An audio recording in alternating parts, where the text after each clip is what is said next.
Le voyage de Lou par Karine Serre et Hervé Le Goff aux éditions Le Petit Album du Père Castor. Lou la brebis est inquiète. Chaque jour, elle court au-devant du facteur. Mais elle revient toujours les sabots vides. Pourquoi son ami Ange le loup ne lui écrit-il plus? Pourquoi n'a-t-il pas répondu à ses cartes de Noël, de Nouvel An, ni même d'anniversaire? Lou va trouver ses parents. Papa, maman, pourquoi Ange ne m'écrit-il pas? Peut-être parce qu'il t'a oublié, répond maman. Ça fait longtemps que vous vous êtes rencontrés. Et puis, c'est un loup, Renchérit son papa. Les loups sont méchants, ingrats, menteurs, tout le contraire de nous.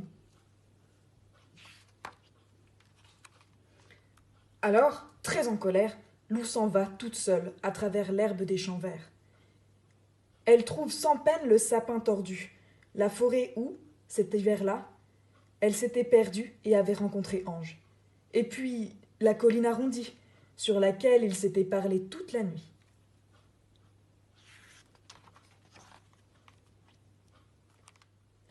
Après un dernier regard derrière elle, Lou s'élance sur le chemin qu'Ange avait emprunté le lendemain matin. Un chemin inconnu pour elle. En marchant, Lou pense à ce que ses parents lui ont raconté. Et si c'était vrai? Si Ange, son ami, ne l'aimait plus? S'il était devenu un ennemi pour elle, la pauvre petite brebis?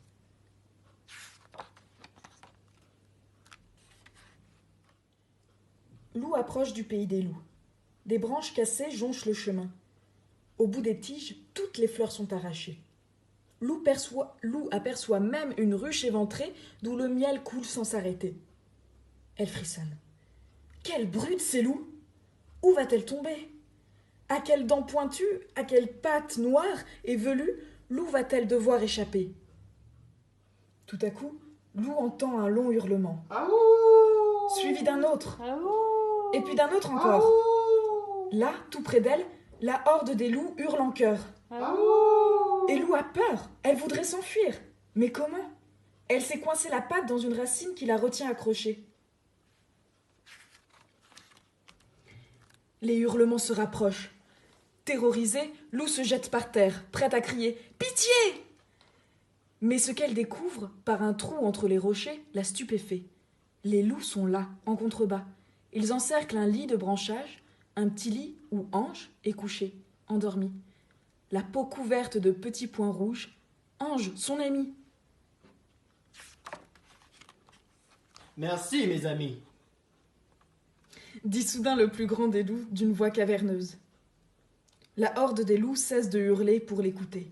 votre chanson est très jolie, mais maintenant il faut laisser dormir notre petit. Les loups s'assoient devant le feu et soupirent.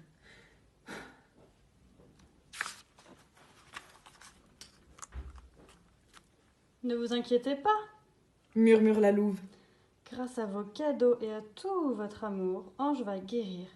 La scarlatine, ce n'est pas grave, c'est juste un peu long. Regardez, les boutons commencent déjà à partir. Et elle s'approche du lit de son fils en tournant doucement une cuillère de miel dans un grand bol de tisane de fleurs.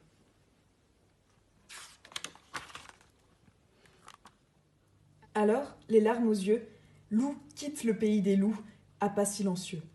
Elle retourne sur ses pas, regrimpe sur la colline, retraverse la forêt, retrouve le sapin tordu, retourne au coin et repart à travers les champs. Bientôt, elle rejoint ses parents, qu'elle embrasse en les serrant. Quelques jours plus tard, le facteur apporte à Lou une grosse enveloppe qu'elle ouvre avec bonheur. C'est Ange qui lui écrit. Il lui demande pardon de ne pas avoir répondu et lui raconte sa maladie, la scarlatine, dont ça y est, il est enfin guéri.